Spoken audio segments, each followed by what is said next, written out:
Everybody to the FPGA seminar, and so this is the first one of 2011. Happy New Year, everyone. So we have two papers today, and I believe this is a paper from FPGA. Yep, so we'll let Andrew introduce what he's working on. Okay, thanks, Paul.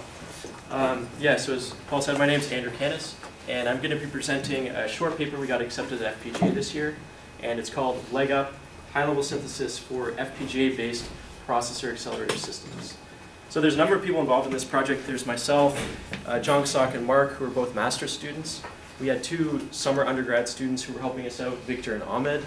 Our supervisors are Jason Anderson and Stephen Brown. And we also had some advice from Tom, who works at Altera. So let's just get into some motivation for what this topic is about. So hardware design can offer some compelling advantages over software. Especially if you have a parallel algorithm, you can get improved speed, improved energy efficiency. But the main problem is hardware design is pretty difficult. There's not a whole lot of people who know how to do it well. So the goal here is we need a better FPGA CAD flow that makes it easier for people coming from a software background to do hardware design. We'd like to make it a more of an incremental methodology. So the top level vision is the engineer will start with a C implementation of his algorithm. He'll push it through a standard C compiler targeting a soft MIPS processor, which is on the FPGA. And inside this MIPS processor is a profiler, hardware profiler, which will let the user run his code and determine what's taking up the most cycles, what's taking up the most power, any cache misses. Sort of profiling information that lets him decide, okay, this function would be a good candidate to move into hardware.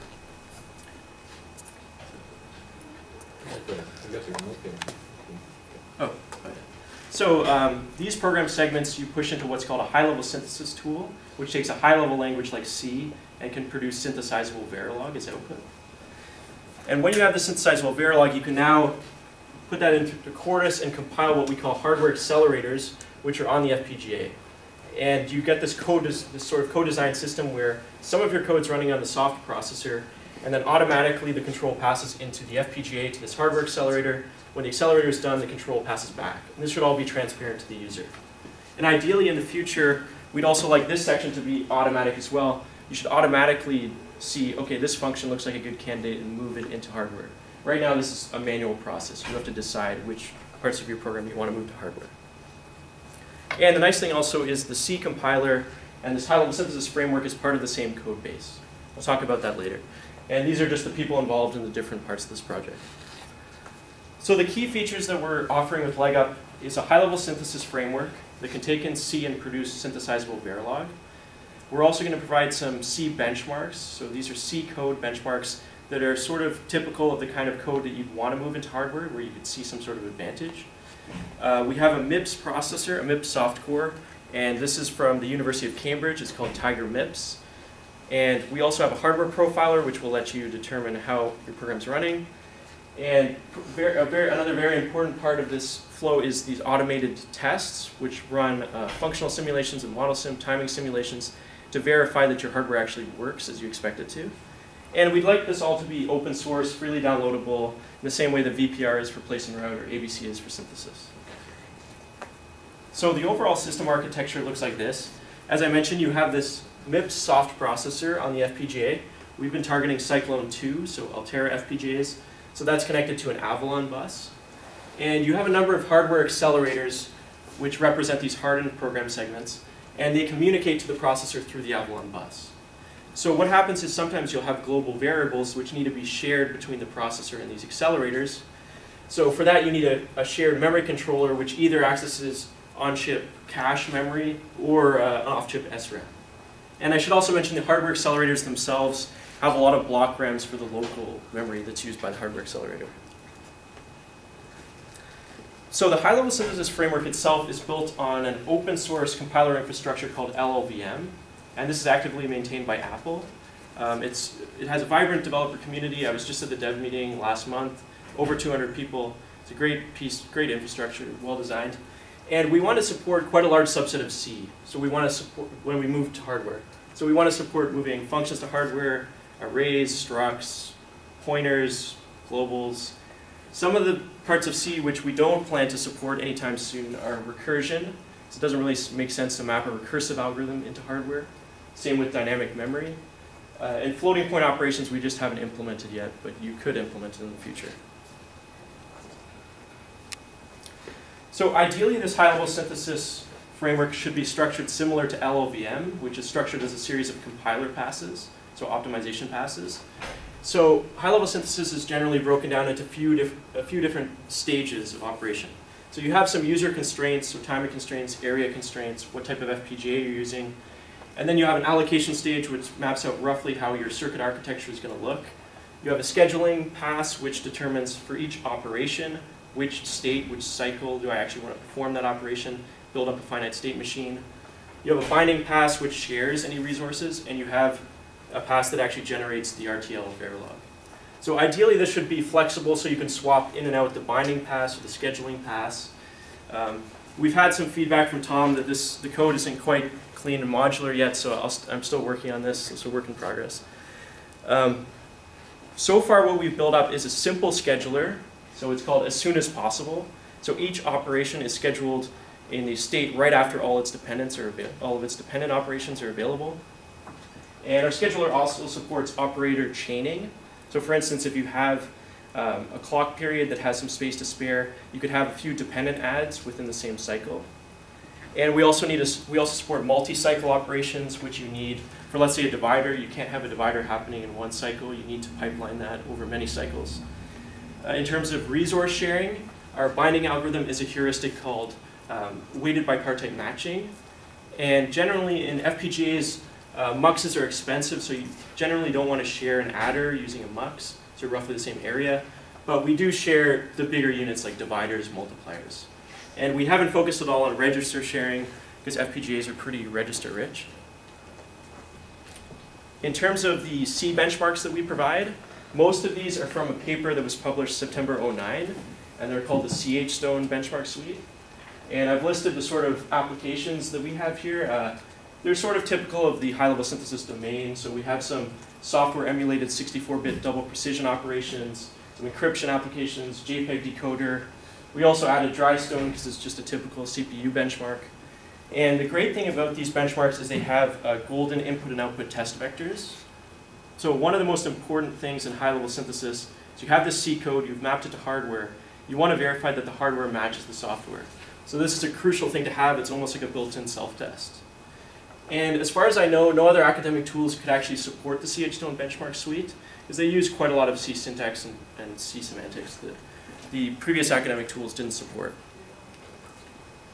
So now to get into some experimental results. There were 5 data points that we looked at. So first we took the benchmarks and compiled them purely into software to run on the soft MIPS core. Next we have 2 hybrid points. So the first hybrid we took the second most compute-intensive function and all of its descendants and we mapped that into hardware. We also took the most compute-intensive function and all its descendants and we mapped that to hardware. And then we have a point where, first of all, we used LegUp and we took the C program, pushed it entirely into hardware. And we did the same thing for Excite, which is a commercial high-level synthesis tool. And the resulting graph looks like this. So the 5 points I just mentioned are shown on the horizontal axis here. So on the far left, we start with a pure software implementation of the benchmarks. And the execution time is shown by this dark line right here. So as you can see, as you push more and more of your program into hardware, the geo-mean execution time decreases for the benchmarks. The blue bar graph in the background shows the number of LEs required for each one of these data points. So when you're putting everything into software, all you need is the MIPS core. Is that serious? Just watch the cord. Sorry. When you put everything into the MIPS core, all you need is just that soft MIPS core. As you push more and more of the program into hardware, your area needs to increase because now you have these hardened segments of the program. But then when you go from these hybrid solutions to a pure hardware implementation, you no longer need the MIPS core. So the area, that's why the area drops in this case. And the execution time for the pure hardware solution is about 8 times faster than pure software. On average, like geo-mean average over the benchmarks. And another interesting graph to look at is the energy consumption consumed by the benchmarks. And we got this by just doing a full timing post-routed simulation and running it through Quartus power analysis.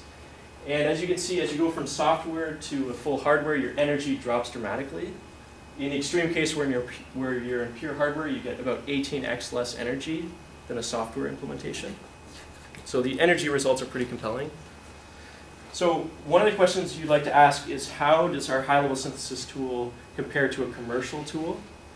So the only commercial tool we could get our hands on was a tool called Excite. It can't compile dry stone, so we just ignored that benchmark, but it supports the whole C stone benchmark suite. And what we found was, so we took the C programs, compiled them entirely into hardware, and our circuit runtime was about 20% faster than Excite, but our logic elements were about 20% higher. So if you look at sort of an area delay product metric, we were roughly on par with Excite. So what does this tell us? I mean, it tells us we're, not in the same general ballpark as a commercial tool, so it's a somewhat decent baseline to start off with. So we will make improvements from here. So just to dig into those numbers a little bit more. So I've shown here the number of cycles it took LegUp to complete the benchmarks, each one of the 12 benchmarks, and the number of cycles it took Excite to complete each one of the benchmarks. And what you can see is that generally LegUp took a lot more cycles to complete each benchmark. In the extreme example, for DF-add, we took 6 times the number of cycles to complete that particular benchmark. But when you look at the Fmax results, our Fmax is generally higher than Excite, which means we pipelined our units a lot deeper. We didn't try to pack as much into a single cycle. So like for that same example of 6 times the number of cycles, our Fmax was 5 times higher. So when you take cycles and multiply it by 1 over the Fmax, you get the runtime for each benchmark, and that's shown right here. So we ended up 20% faster than Excite overall. And that's also shown graphically. So this is the ratio of LegUp circuit runtime over Excite runtime. If we're left of this black line, we're faster. If we're right, we're slower. So there's a couple outliers here. For instance, AES, we're about 5 times faster. But motion, we're 2 times slower. This probably has to do with the pipelining we did versus Excite. Another very useful comparison to make is comparing a pure hardware implementation to a pure software implementation to see sort of how much room's on the table for improvement. And when we compare these two, we see that a pure hardware implementation using LegUp gets about an 8x better circuit runtime than a pure software implementation. And that costs us, so if we compare the MIPS core to these hardware solutions, we're about 30% more LEs, and roughly the same multipliers, less memory bits because we don't need a huge cache anymore. So we get a lot better runtime by moving completely to hardware.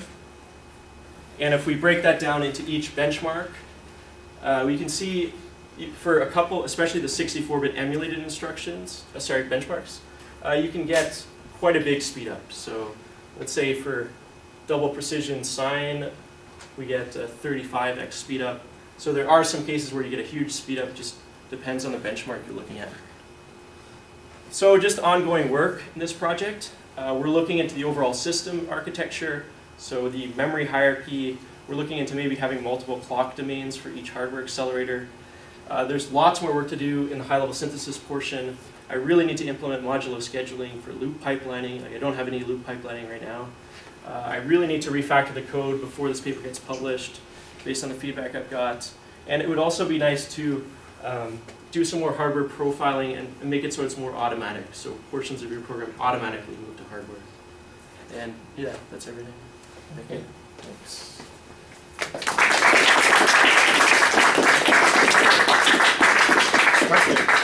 Questions? Yeah, you got it. So you're comparing to the MIPS processor, right? Yeah. Is it Tiger MIPS? Yeah. So, I mean, did you show just the properties of the processor alone, like Fmax? The Fmax of the processor is 75 megahertz. 75 megahertz, right. It's a 5-stage processor. It's slower than ES. Yeah. Do you know like the average like IPC, what would be the IPC across this, let's say this benchmark set, right? I don't know that off the top of my head. Sorry.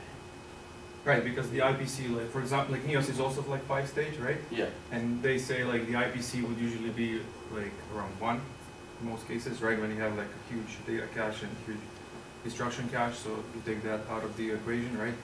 Yeah. So then they say that would be like IPC 1, right? So pretty much if you're running it like 300 megahertz, right? That's pretty much, that's what you get, those 300 MIPS, right? Yeah. Million instructions per second, right? Yeah. Because IPC is around 1. So I just wanted like back of envelope comparison of this Tiger MIPS, right? Yeah. Like let's say, assuming that IPC is 1, which would probably need dynamic range prediction and like instruction cache and data cache, right? It does have an instruction cache, data cache, and it does have branch prediction. Okay, so yeah, so you could But assume that it's IPC is slower than NEOS for sure. Like maybe 2x slower at least. Yeah, so NEOS can run easily 290, right? Yeah. This is all Cyclone 2. This is all Cyclone 2. Yeah, it's Cyclone 2 too. Okay, This so isn't Stratus. so what's the Cyclone 2 then? It's around 2x based on Altera data sheets and stuff when we looked into it. In terms of Fmax, right? Yeah. Yeah, but we heard anecdotally from Altera that some MIPS implementations on Altera, soft MIP implementations on Altera were slower than the NEOS, we heard anecdotally. So it wasn't, the numbers for Tiger MIPS were not out of whack with other MIPS implementations on Cyclone 2. Yeah, yeah. Well, I'm just saying that it's nice to compare to the best soft processor that you have out there, right? Yeah. What you're saying, right? Because you could get this, like, you can run all of this on NEOS as well, right? Like just the pure software version, just to show what's the benefit over actually running it on the, because I have an option of using the best soft processor that there is, right? Yeah. Right? Or high level synthesis, right? So if high level synthesis beats the best available, like. But I think you got the answer to your question, which was 2x, right? They measured up against their Yeah. processor up against NEOS. So let's say, yeah. No, I'm So- just saying it would be nice to compare, right? I agree, right? Yeah, I would just yeah. put, I would We put just- MIPS, I would put all of them, right? Yeah. So I mean, it's it was short- only like, it's only a short paper, so we just didn't have room for that. I mean, because there's a lot of other data we had in there, like all the error results, all like the time results. We just didn't have enough space for it. Yeah. But I yeah, understand. we did look into that. Yeah. I was just wondering about kind of the overall runtime of the not the execution runtime of the circuit, but of the CAD flow.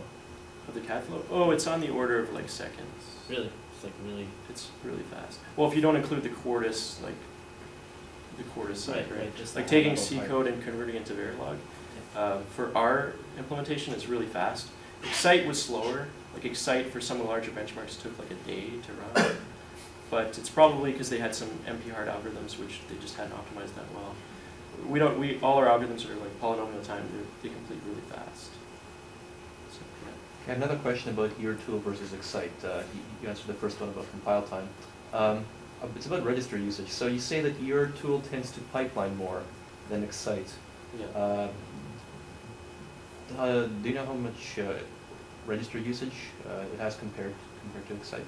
And also, does it really matter because the LE count includes registers, right? Yeah. Okay. So it doesn't really matter the fact that you might use We more do use registers. more registers for sure. A lot more registers. But can you also say that it doesn't matter that you use more registers Yeah. given the area numbers you have? Yeah, exactly. Exactly. There's a register for each lab too, so it's kind of they're free. Yeah. Yeah, so we didn't focus. I think they focused a little bit more on sharing registers. But the problem is when you share registers, you now have a MUX in your clock period, so I mean, it's not really worth it in my opinion, at least at this stage. So could you claim maybe that your approach is smarter for targeting FPGAs because of the register abundance than their approach of conserving registers and trying to cram as much as possible into one cycle? Yeah, you could probably say that. Probably need to run some more experiments to verify that, but yeah. Ooh, another question: are you interested in using a D or the D4 in our room for a better for a better platform? Yeah, we just actually got 2 D4s in, so we're gonna work on that. Yeah. But right now it's just Cyclone 2. Yeah. Great. Could you maybe walk us through what your envisioned use scenario of this would be? Meaning, if I'm building a system, would I do this profiling and adding accelerator stuff? Would I kind of do that offline and then ship my product once it's all done? Or do you envision this kind of happening on the fly in a live system that's out in the field? Yeah, I mean, the long term, it would be nice if it was working in the field automatically, you know, just in time working. The problem is you need access, with this flow, you need access to the original source code to actually create the hardware. So an interesting like related project is called the warp processor, which was done at UC Riverside. So they actually have the binary that's been compiled, and then they basically disassemble the binary and just in time create these hardware pieces which speed up the code. So I think this is a level a little bit above that. I don't think it would quite be just in time. But hopefully it should be automatic, so you could have some piece of code running, and if you have access to the source, you could slowly be profiling and automatically deciding which portion of the program would go to hardware. So, yeah. Two questions. First one is, so your part of the CAD process is pretty quick, but then the resulting hardware descriptions, how long would that take to go through ports? So what's the total CAD time of this? Can't think off the top of my head. It's probably a Typical. couple hours for sure. Couple hours. hours. That's to do all the benchmarks or each Yeah. one? Not to do each one. No. To Okay. do all the benchmarks. A couple hours for sure. All right. Especially if it's been like, if it's just incremental compilation. Yeah. Probably takes like 2 hours for most of them, for doing most of them all together, and then for JPEG, that one takes a little bit longer, maybe an hour just for itself. All right. And then the other one is, so your final results compare well with Excite. Now, do you have an idea of how these results compare to, say, handmade native Verilog implementations? That I don't know. Okay. That would be very interesting. I wonder what's the boundary between your generated stuff Yeah, and yeah, I'd really your like to know stuff. that too. I have a feeling it's quite far off because the hardware we generate is fairly naive in that we just have the state machine and everything's fairly sequential. We mainly take advantage of instruction level parallelism. Like I mentioned, there's no loop pipelining. So if you actually, when you're actually developing hardware, you're pipelining things a lot more, you're duplicating a lot more. I think if you did it by hand, it would be a lot faster. But I mean, that's just the whole research, like extracting some of this parallelism and doing some of that automatically is just part of the research here. Okay. Yeah. That just makes me want to ask the question, how would your whole goals change, or these results change if you had a hard processor doing this? A hard process. So- Comparing it against other Yeah, imagine a world in which an FPGA had a fast hard processor on it. To consider that future in any of this thinking. Yeah, I mean, it would be a very similar system, right? You would have this hard processor now, and probably would be faster, so maybe you'd have to be a little bit more concerned about what you're putting into hardware, but the whole system would work very similar. And that is like the end level. Sure, but fast hard processor is going to be, I don't know, say 10x at least faster than that soft processor, right? Yeah. So that means your gains are going to have to be that much. Yeah. So I mean, this is just a baseline to work on. Like, part of the reason I wanted to work in high-level synthesis is because I think there's a lot of potential for improvement. There's a lot of potential for getting more parallelism out of these automatically generated designs. So you probably maybe even want to use like a CUDA-like framework or some like higher level, even than C, to actually extract some more of that user parallelism and generate more actual hardware units. It's probably what you want to do. Yep. I was just kind of thinking of, I didn't really see the size of programs that you were actually putting into hardware. Like you see the pure LegUp hardware design is roughly about the same size as the MIPS, but that's based on the size of programs you're running. Like how big a program can you have? Because as your program gets bigger, I assume your hardware also has to get bigger to put it all into the hardware, right? Yeah. So what do you, like, how big are the C programs, or how big? Yeah, how big were the C programs that you use, and like what sort of like kind of limit on size of C programs you think you can actually put into hardware? Yeah, so the biggest benchmark that we looked at was JPEG, which was 1,700 lines of C. And that produced, if we go back, it's probably there, but something that I think when you ran a physical synthesis, I don't actually have the results here. When you ran physical synthesis, I don't think it could fit on a DE2, Cyclone 2. So it was fairly big. In terms of like the limit of what you want to do, I mean, it's hard to answer that. If you scaled up to like a Stratix 4, you could start putting some pretty big programs in. But I don't think you could put like, you couldn't put like a 1,000,000 line C program through this flow probably. Just because to support all that C syntax, you'd have recursive algorithms, you'd have things that, Right, so you're saying the JPEG wouldn't fit on the Cyclone 2, so like if you wanted to do MPEG, right, you actually had video, then yeah, you definitely have to go to like a Stratix. you've got to go to Stratix, yeah. You also don't have resource sharing yet, right? So, Resource sharing, we have resource sharing for dividers. but yeah, it's very basic, right? So you can Yeah. probably Yeah, we can squeeze a share. lot more. Exactly, yeah. Right now we don't, a lot of the pipe, there's not that much sharing, like it's a sort of sequential hardware. We got to share more hardware, especially for like the DSPs. Usually, so what was happening with Cyclone 2 was like the DSPs were limiting us. So by sharing more multipliers a little bit smarter, you can probably reduce the DSPs if you see you're coming close to device maximum. Yep. So one question for you. Yeah. So your fundamental premise was that this makes it easier for people to program FPGAs, right? They start Yeah. off with C. So at the end of the day, let's say you make this as efficient as you possibly can, Yeah. right? So C is the entry flow for an FPGA. Is it going to be as efficient as running that C code on some other processor or a processor-like thing? I think it would be more efficient, right? Because you can just get way more parallel. But can you? If you can extract it out of the C, right? Has anyone ever done that? I mean, there's work in loop pipelining, right? So Yeah. you can look to that. Yeah. There's also the energy arguments too, right? Versus a processor. That's gonna be one of the motivations for pushing computation into hardware too, not Yeah. just runtime. Yeah, but you also don't have to compare yourself to an x86, right? You can compare yourself to a low-power ARM processor as well. True, yeah. Yeah, I mean, that's the real question. I mean, probably actually the real question is, let's say I have like a system spec that I need to meet. Can I get hardware that's good enough to meet that spec, right? Like, let's say if I have a constraint where I can't put like an x86 processor, like I need some embedded processor which isn't superscalar, can't extract like as much of the parallelism. Like, can I meet my constraint in a much faster time using this method than, let's say, like just sitting down and doing hand RTL? Or maybe you could explore the architecture a lot faster using this, and then actually end up getting a better RTL design than you would without it. So, yeah, I mean, it's hard to compare to like a standard x86 because it's really almost like different domains. But yeah, you're right. It's a tough problem. Yeah. So you said JPEG is 1700 lines of code. Yeah. So do you have how much of that do you actually compile to hardware of those 1700? All of it. All of it?